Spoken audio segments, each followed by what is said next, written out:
پاکستانیوں مولانا فضل الرحمان کی پارٹی سے مرتضیٰ صاحب ہیں، کامران مرتضیٰ، انہوں نے ایک کمنٹ کیا جس میں انہوں نے کہا کہ بلاول کے فیصلے کو اپریشیٹ کرنا چاہیے، لیکن میں سمجھتا ہوں کہ بالکل بھی اپریشیٹ نہیں کرنا چاہیے بلکہ کنڈیم کرنا چاہیے۔ ہمیں بلند آواز میں بات کرنی چاہیے۔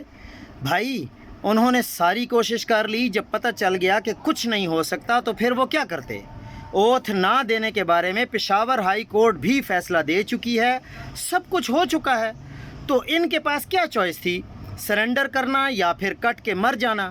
مجھے لگتا ہے کہ بلاول نے ایک ایسی صورتحال میں عمل کیا جہاں ان کے پاس کوئی دوسری چوائس ہی نہیں تھی۔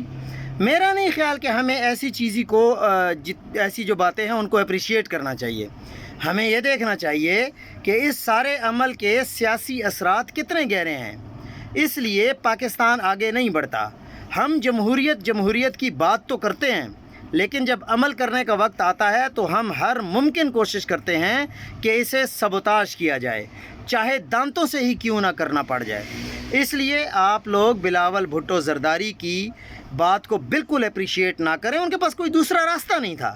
جب پشاور ہائی کورٹ نے ڈائریکشن دے دی تو اس کے بعد کہتے ہیں کہ سی ایم صاحب آپ گورنر صاحب کو جہاز دے دیں تاکہ وہ وہاں پر کے پی کے میں جائیں اور وہاں پر جا کے حلف لیں۔ تو اب ان کے پاس اور چوائس کیا تھی؟